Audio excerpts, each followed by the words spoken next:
April 1983, Arista Records headquarters, New York City. Clive Davis sat in his corner office on the 37th floor, surrounded by stacks of demo tapes from hopeful artists around the world. He'd been in the music business for over 2 decades, had discovered Janis Joplin, signed Bruce Springsteen, and built careers for countless stars. His ear for talent was legendary, but even legends make mistakes. The cassette tape sitting on his desk was labeled Whitney Houston, Voice, New Jersey. His A&R director had been enthusiastic about it, insisting Clive listen immediately. But after playing it twice, Clive set it aside with a note that would almost change music history: talented but not distinctive. Pass. That rejection should have been the end of Whitney Houston's story with Arista Records. But 3 days later, a phone call from a persistent mother named Cissy Houston would lead to the most important audition in pop music history. And when 19-year-old Whitney opened her mouth to sing just one note in Clive's office, the man who had rejected her demo immediately knew he had almost made the biggest mistake of his career. If you want to discover how one live note changed everything and revealed the difference between hearing talent and witnessing greatness, hit that subscribe button right now, because this story will show you the moment that launched the greatest voice of a generation. To understand how Clive Davis could have rejected Whitney Houston, you need to understand what was on that original demo tape and why it failed to capture her genius. The recording had been made in a small New Jersey studio in February 1983. Whitney was 19 years old, working as a model to pay bills while pursuing music on the side. She'd grown up surrounded by musical royalty. Her mother, Cissy Houston, was a legendary gospel and soul singer who had performed with Elvis Presley and Aretha Franklin. Her cousin Dionne Warwick was already an international star. And Whitney had spent her childhood singing in church, developing a voice that seemed to come from somewhere beyond human capability. But the demo tape didn't capture any of that magic. The production was muddy and amateurish. The song selection was questionable. Pop ballads that didn't showcase Whitney's range or her emotional depth. And worst of all, Whitney herself sounded tentative and uncertain on the recordings. She was trying too hard to sound like other popular singers of the era instead of letting her natural voice shine through. Jerry Griffith, the A&R executive who had sent the tape to Clive, had discovered Whitney singing background vocals for her mother at a small club in Newark. He'd been blown away by what he heard live and immediately asked Whitney to record a demo. But something was lost in translation between the live performance and the studio recording. In the studio, Whitney was overthinking everything. The engineer kept asking for multiple takes, which made her self-conscious. The producer wanted her to sing in a more commercial style, which felt unnatural to her. And the pressure of knowing this demo might determine her entire future made her tense and controlled rather than free and powerful. When Clive Davis listened to the tape, he heard a competent singer with decent technique. But competent wasn't enough for Arista Records. Clive was looking for artists who were undeniable, who had that indefinable quality that separated good from legendary. And on that demo tape, Whitney sounded good but not legendary, talented but not distinctive. Pass. Clive made his decision and moved on to the next tape in his stack. But Jerry Griffith, the A&R executive, refused to accept the rejection. He'd heard Whitney live, and he knew the demo didn't do her justice. For 3 days, he debated whether to push back against Clive's decision. Questioning Clive Davis's judgment was not a smart career move, but letting Whitney Houston slip away felt even worse. Finally, Jerry made a bold decision. He called Cissy Houston directly and told her the truth. "Your daughter's demo was rejected, but I know she's special. If you can get her in front of Clive live, just for one song, I think he'll change his mind." Cissy Houston was not the type of woman to accept no for an answer when it came to her daughter's talent. She'd spent years watching Whitney develop into something extraordinary, and she knew that no recording could capture what Whitney did in person. Cissy called Arista Records every day for a week, asking for just 10 minutes of Clive's time for a live audition.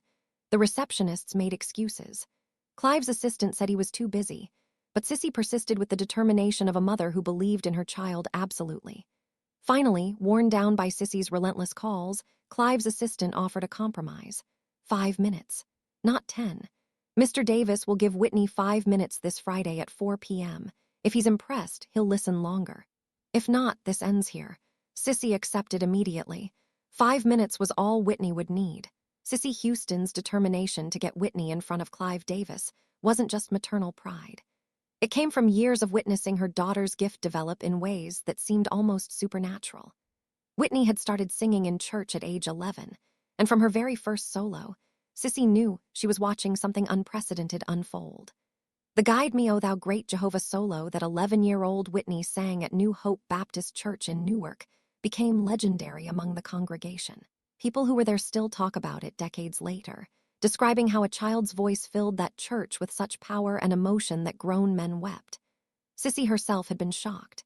She was a professional singer who had worked with the greatest voices in music, but what came out of her daughter that day was beyond anything she'd experienced. As Whitney grew into her teenage years, Cissy watched her develop control and technique that usually took singers decades to master.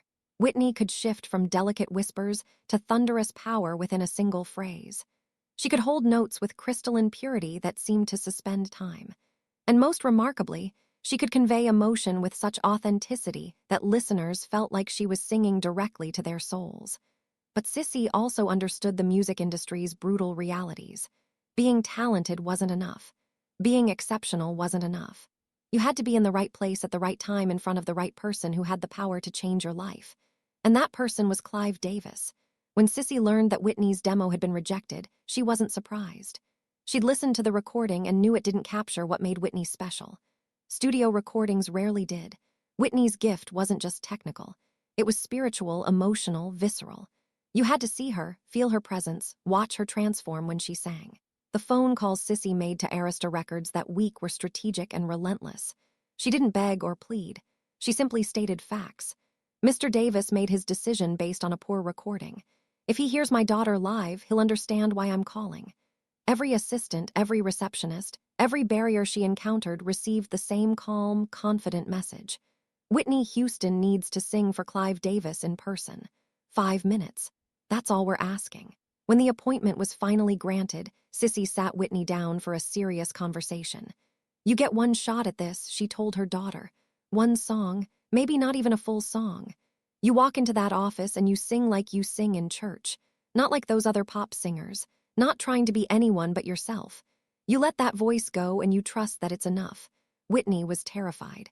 She'd spent her entire life being told she was special, but walking into Clive Davis's office felt like walking into judgment. What if her mother was wrong? What if the demo had been accurate and she really wasn't good enough? Cissy saw the fear in her daughter's eyes and delivered the advice that would change everything. Baby, when you sing, you're not singing for Clive Davis or for a record deal or for fame. You're singing for the God who gave you that voice. You're singing the same way you do in church when it's just you and the Holy Spirit. You do that, and I promise you, Clive Davis will know exactly who you are. Friday, April 22, 1983 at 3:45 p.m., Cissy and Whitney Houston walked into the Arista Records building. They had 15 minutes before the appointment. Cissy used that time to pray with her daughter in the lobby. Not a prayer for success or for a record deal. A prayer for Whitney to be free enough to be herself. At exactly 4 p.m., they were escorted to Clive Davis's office. Clive Davis's office on the 37th floor of the Arista Records building was designed to intimidate. Floor-to-ceiling windows overlooked Manhattan. Gold and platinum records lined the walls. Photos of Clive with music legends created a shrine to his extraordinary career. When 19-year-old Whitney Houston walked into that office with her mother, she felt the weight of her entire future pressing down on her shoulders. Clive stood to greet them, professional but clearly impatient. He'd agreed to this audition only because his assistant had been worn down by Cissy's persistent calls. His schedule was packed and he'd already decided based on the demo that Whitney wasn't right for Arista. This was a courtesy, nothing more.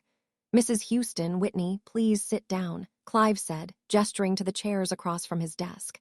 I have about 5 minutes before my next appointment, so let's make this quick. What would you like to sing? Whitney's hands were shaking. Her mouth was dry. All the confidence she felt in church, in small clubs, in familiar environments seemed to evaporate in this office. She looked at her mother, panic in her eyes. Cissy squeezed her hand and spoke to Clive with calm authority. Mr. Davis, my daughter is going to sing the greatest love of all. I think you'll find it suits her voice. Clive nodded, already glancing at his watch. He'd heard that song performed by George Benson. It was a nice ballad, but overdone by countless aspiring singers. Fine. Whenever you're ready. There was no piano in the office, no accompaniment, just Whitney's voice and the overwhelming silence of that intimidating space. She stood up slowly, closed her eyes, and did exactly what her mother had told her to do. She forgot about Clive Davis, forgot about the record deal, forgot about everything except the feeling she had in church when singing felt like breathing. And then Whitney Houston opened her mouth and sang the opening line. The effect was instantaneous and overwhelming. Clive Davis, a man who prided himself on maintaining professional composure, felt every hair on his arms stand up. The voice that came out of this nervous 19-year-old girl was unlike anything he'd ever heard. It wasn't just powerful, though the power was undeniable. It wasn't just technically perfect, though the technique was flawless. It was something deeper, something that seemed to bypass the ears and go straight to the soul. Whitney sang the first verse with her eyes closed, completely lost in the music. Her voice moved from delicate, almost fragile tones to sudden bursts of power that seemed impossible from someone so young. She held notes with such purity that they seemed to hang in the air like crystals, and the emotion she conveyed wasn't performed or manufactured. It was real, raw, and absolutely compelling. Clive found himself standing without realizing he'd moved. His assistant, who had been waiting by the door to escort the Houstons out after 5 minutes, was frozen in place, her mouth slightly open. Even Cissy, who had heard Whitney sing thousands of times, had tears in her eyes. This was Whitney at her absolute best. Free, unguarded, magnificent. When Whitney reached the chorus and sang the title line with a power that seemed to shake the windows, Clive knew with absolute certainty that he was witnessing the birth of a superstar. This wasn't just talent. This was once-in-a-generation genius. The kind of voice that came along maybe once every 20 or 30 years. The kind of voice that could define an era. Whitney sang the entire song, though Clive had only asked for a few minutes. Nobody stopped her. Nobody could. The performance had created a spell that nobody wanted to break. When she finally finished and opened her eyes, there was complete silence in the office. Clive Davis, the man who had discovered and signed some of the biggest names in music history, couldn't speak. He was trying to process what he'd just experienced, trying to understand how the voice on that demo tape could be the same voice he'd just heard live. Finally, he found his words. They came out barely above a whisper. That was the most extraordinary audition I've ever witnessed in my entire career. Whitney, still shaking slightly from the emotional intensity of the performance, looked at her mother uncertainly. Cissy was crying openly now, knowing that her instinct had been right. Her daughter had just changed her life. What happened in the hour following Whitney's audition became the foundation of one of the most successful partnerships in music history. But it almost didn't happen because of Clive Davis's brutal honesty about what he'd heard on the demo. "Whitney," Clive said, sitting down and gesturing for her to do the same, "I need to tell you something that might be difficult to hear. That demo tape you sent me was terrible. It was so bad that I rejected it without a second thought. If your mother hadn't insisted on this live audition, I would never have known what you're truly capable of." Whitney's face fell. Even with the successful audition, hearing that the demo was terrible stung. But Clive wasn't finished. "The reason I'm telling you this is because you need to understand something crucial about your gift. What you just did here in this office, that's your truth. That's the real Whitney Houston. But what was on that demo was you trying to be something you're not. You were imitating other singers, overthinking the performance, trying to sound commercial. And in doing that, you buried everything that makes you special." Cissy nodded in agreement. She'd been trying to tell Whitney the same thing for months. Clive continued, his voice taking on the passionate intensity of a man who had just discovered treasure. "Your voice has a quality that I've only heard a few times in my career. Barbra Streisand has it. Aretha Franklin has it. It's not just about hitting notes or having range, it's about emotional truth. When you sing, people don't just hear you, they feel you. And that's what's going to make you a superstar." Whitney, still processing everything, asked the question that had been terrifying her. "So does this mean you want to sign me?" Clive smiled, but his response was measured and strategic. "I want to sign you, but I'm going to be very honest about what that means. You're 19 years old and incredibly talented, but you're also raw and untrained in ways that matter for a commercial career. If I sign you today, we're not rushing into the studio next week. We're going to spend at least a year, maybe longer, developing you as an artist." He outlined his vision with the precision of a general planning a campaign. First, they would work on song selection, finding material that showcased Whitney's voice while also being commercially viable. Second, they would refine her performance style, helping her become as comfortable in a recording studio as she was in church. Third, they would build her image, creating a public persona that matched her extraordinary talent. And most importantly, Clive emphasized, they would wait for the perfect moment to introduce Whitney to the world. "I don't want you to be just another singer who has a hit song and disappears," he told her. "I want you to be an icon. I want your debut to be so powerful, so undeniable, that the entire industry has to stop and take notice. Are you willing to trust me with that timeline?" Whitney looked at her mother, then back at Clive. The question she asked next revealed both her maturity and her vulnerability. "Why do you believe in me so much after hearing me sing for just 5 minutes?" Clive's answer became the promise that defined their relationship for the next 30 years. "Because in those 5 minutes, you showed me something that can't be taught, bought, or manufactured. You showed me a pure, authentic gift. And in this industry full of artificial and manufactured sounds, authenticity is the rarest and most valuable thing in the world. My job isn't to change you, Whitney. My job is to make sure the world gets to hear you exactly as you are." The contract was signed 2 weeks later, but the real work was just beginning. What happened between Whitney's audition in April 1983 and the release of her first single in early 1985 is one of the most crucial but rarely discussed periods in music history. Those 20 months of development and preparation set the foundation for everything that followed. Clive Davis kept his word about taking time to develop Whitney properly. While other labels might have rushed her into the studio to capitalize on her talent, Clive understood that raw talent needed refinement to achieve its full potential. The process was meticulous, sometimes frustrating, but ultimately transformative. The first challenge was finding the right songs. Clive spent months listening to material from songwriters and producers, searching for tracks that would showcase Whitney's incredible range while also appealing to pop radio. He wanted songs that were sophisticated enough for adult listeners, but accessible enough for young fans. Songs that let Whitney be powerful without being overwhelming. The song selection process led to some of the biggest fights between Clive and Whitney. She wanted to record more gospel-influenced material, songs that felt authentic to her church roots. Clive insisted on pop ballads and dance tracks that would get radio play. "You can sing gospel when you're established," he told her during one particularly heated argument. "But first, we need to get you on the radio. We need to make you undeniable to people who have never heard of you." Whitney pushed back hard. "I don't want to sell out. I don't want to abandon who I am just to have a hit record." Clive's response showed why he was such a legendary executive. "You're not selling out. You're translating your gift into a language that the whole world can understand. Once they know Whitney Houston, once they love Whitney Houston, you can take them anywhere you want. But first, they have to discover you." The compromise they reached was crucial. The album would feature primarily pop and R&B material, but Whitney's vocal performances would retain the emotional authenticity and spiritual depth of her gospel roots. She would sing pop songs with the same conviction she brought to church hymns. Beyond song selection, Whitney underwent intensive vocal coaching, not to change her voice, but to help her maintain consistency across different recording environments. Narada Michael Walden, who would produce several of Whitney's biggest hits, worked with her on controlling her power, on knowing when to hold back and when to let loose. "Your voice is like a Ferrari," Narada told her.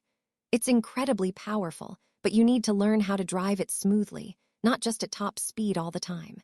Image development was another crucial element. Clive worked with stylists and photographers to create a visual identity for Whitney that matched her vocal sophistication. She needed to look polished and professional, but not overly produced or artificial. The goal was elegant, classy, and aspirational. But the most important work during this development period was psychological. Whitney was dealing with enormous pressure and self-doubt. She was being groomed to become a superstar, but she was still a teenager from Newark who sometimes felt overwhelmed by the magnitude of what was being built around her. Clive became more than just her label executive during this time. He became a mentor, a father figure, and a constant source of encouragement. When Whitney doubted herself, which happened frequently, Clive reminded her of that first audition. "Remember what you did in my office," he would tell her. "That's who you are. That's what the world is going to hear. Never lose that." By early 1984, a full year after the audition, Whitney's debut album was finally being recorded. The sessions were intense and emotional. Whitney poured everything she had into each performance, often recording vocals in 1 or 2 takes because the raw emotion couldn't be sustained across multiple attempts. When the album was completed, Clive made a decision that confused many people at Arista. He decided to wait another 6 months before releasing it. He wanted the marketing campaign to be perfect. He wanted radio stations primed and ready. He wanted everything aligned for maximum impact. "People thought I was crazy," Clive later said.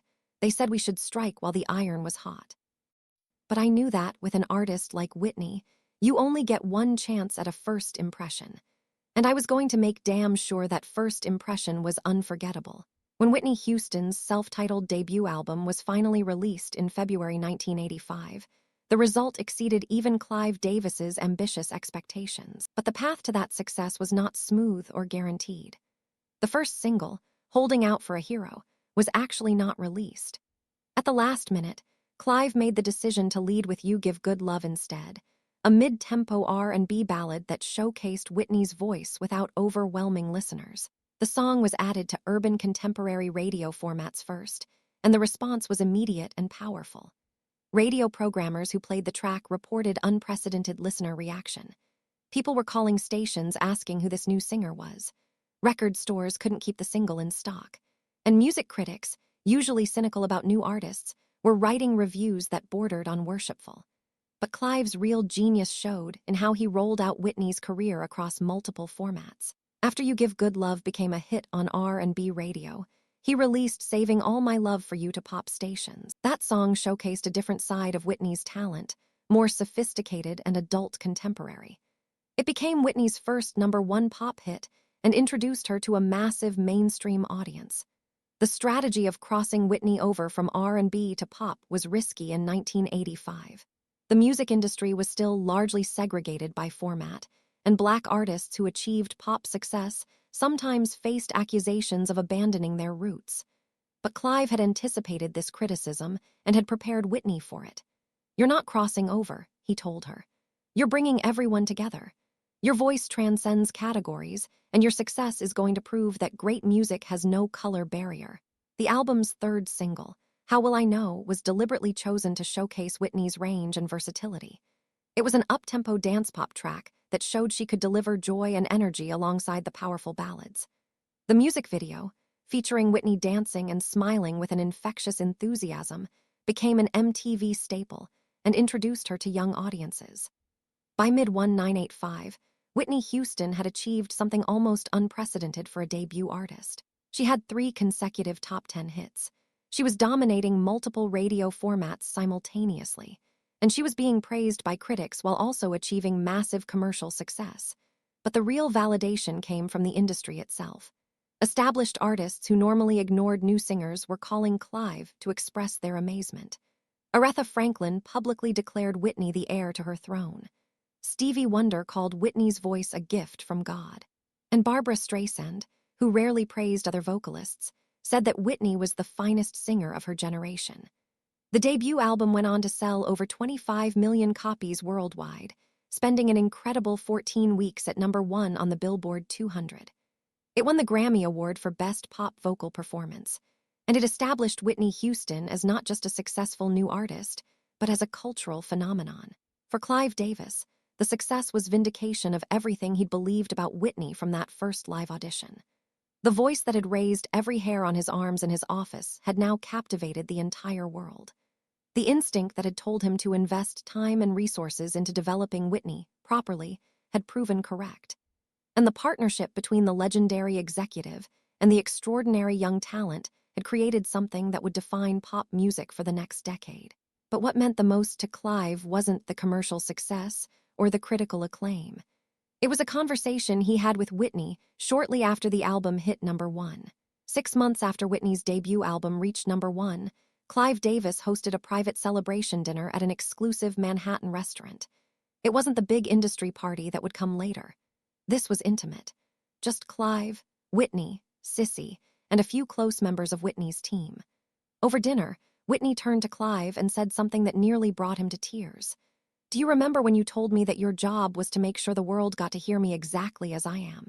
That's what you did. You didn't try to change me. You just helped me become the best version of myself." Clive raised his glass, And do you remember what I told you that day in my office? That you showed me something authentic in an industry full of artificial. That's still true, Whitney. No matter how famous you become, no matter how many records you sell, don't ever lose that authenticity. It's your superpower. What neither of them fully realized in that moment was that they were establishing the foundation of a partnership that would last nearly 3 decades, survive multiple albums, navigate industry changes, and endure personal struggles that would test their bond in ways they couldn't imagine. The success of Whitney's debut album led to immediate pressure to record a follow-up. But Clive, remembering the careful development process that had made the first album so special, refused to rush. Once again, he insisted on taking the time to find the right material, to wait for the perfect songs that would showcase Whitney's evolving artistry. The result was Whitney's second album, simply titled Whitney, released in 1987. It debuted at #1, the first album by a female artist to do so. It spawned 4 consecutive #1 singles, a record that stood for decades. And it proved that Whitney's success wasn't a fluke or a moment. It was the beginning of a legacy. But beyond the commercial success, what made the Clive-Whitney partnership special was the genuine affection and respect they shared. Clive wasn't just Whitney's executive. He was her mentor, her advocate, and her protector in an industry that could be brutal to young artists, especially young Black women. When Whitney faced criticism for being too pop and not Black enough, Clive defended her publicly and privately reminded her that her music transcended racial categories. When she struggled with the pressure of fame, he talked her through it with the patience of a father.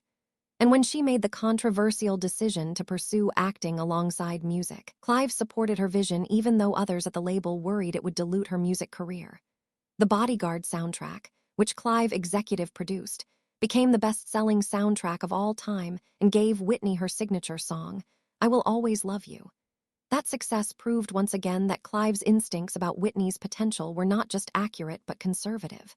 She was even bigger than he'd imagined. Over the years, their relationship would face challenges. Whitney's personal struggles, her tumultuous marriage to Bobby Brown, and her battles with addiction would test Clive's loyalty and patience. But through it all, he never abandoned her. He never stopped believing in the voice he'd heard in his office that day in 1983.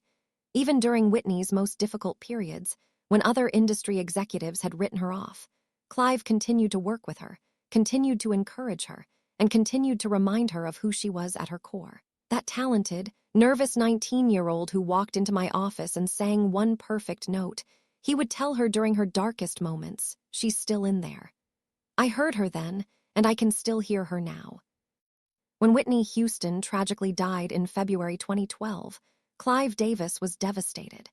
He was at his annual pre-Grammy party when he received the news, and despite his grief, he made the decision to continue with the event, believing Whitney would have wanted the celebration of music to go on. At that party, Clive delivered a tearful tribute to Whitney that was broadcast worldwide. He spoke about their 30-year relationship, about the voice that had defined a generation, about the woman behind the fame. But the moment that resonated most powerfully was when Clive talked about their first meeting. I almost missed her, he said, his voice breaking. I had her demo tape on my desk and I passed on it. I said she was talented but not distinctive. If her mother hadn't fought for that audition, if Whitney hadn't walked into my office and sung one note that made every hair on my body stand up, the world might never have known the greatest voice of our generation. Clive paused, wiping tears from his eyes. That's what I want everyone to remember. Sometimes the difference between missing greatness and discovering it is being willing to give someone 5 minutes. Being willing to look beyond a mediocre demo and see the person. Being willing to trust what you feel when you hear something authentic. The story of Clive rejecting Whitney's demo and then being stunned by her live audition became one of the most famous moments in music industry history. It's taught in music business courses as an example of why A&R executives need to see artists live before making final decisions. It's referenced by talent scouts as a reminder that recordings don't always capture the full picture. But the deeper lesson of that story is about the nature of authenticity and truth. Whitney's demo failed because she was trying to be something she wasn't, imitating other singers, overthinking the performance, suppressing her natural gift. But when she sang live in Clive's office, she was completely herself.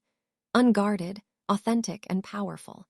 That authenticity was what made her voice so compelling, what made her a superstar, and what made her irreplaceable. Clive's genius wasn't just in recognizing Whitney's talent. It was in understanding that his job was to protect and nurture her authenticity, not to change it. While other executives might have tried to mold Whitney into whatever was commercially popular at the moment, Clive let Whitney be Whitney. He found songs that fit her voice rather than forcing her voice to fit songs. He built an image that reflected who she really was rather than creating an artificial persona. And he gave her the time and space to develop into the artist she was meant to be rather than rushing her into premature exposure. The partnership between Clive Davis and Whitney Houston produced some of the most iconic music of the late 20th century. Over 200 million records sold, countless awards and accolades, a cultural impact that influenced generations of singers who came after. But beyond the statistics and achievements, what made their relationship special was the foundation it was built on: mutual respect, genuine affection, and an unshakable belief in the power of authenticity. When asked years later what he would say to young artists trying to make it in the music industry, Clive always came back to the lesson of Whitney's audition. Don't try to be what you think people want you to be. Be so completely yourself that you become undeniable. That's what Whitney did when she walked into my office and sang. She stopped trying to impress me and just let her truth come out. And that truth was so powerful, so pure, so absolutely real that I had no choice but to recognize it. This incredible story shows us that sometimes our greatest opportunities come disguised as rejection. Clive Davis passed on Whitney's demo, but that rejection led to an audition that changed music history forever. And sometimes the difference between missing greatness and discovering it is simply being willing to give someone 5 minutes to show you who they really are. What would have happened if Cissy Houston hadn't fought for that audition? What if Whitney had accepted the demo rejection and given up? Share your thoughts in the comments below. If this story inspired you to never give up on your dreams even when facing rejection, hit that like button and share it with someone who needs to hear this message today. Don't forget to subscribe and ring that notification bell, because we have more incredible stories that prove persistence, authenticity, and believing in yourself can change everything. Until next time, remember that your truth is your power, and sometimes all you need is 5 minutes to show the world who you really are.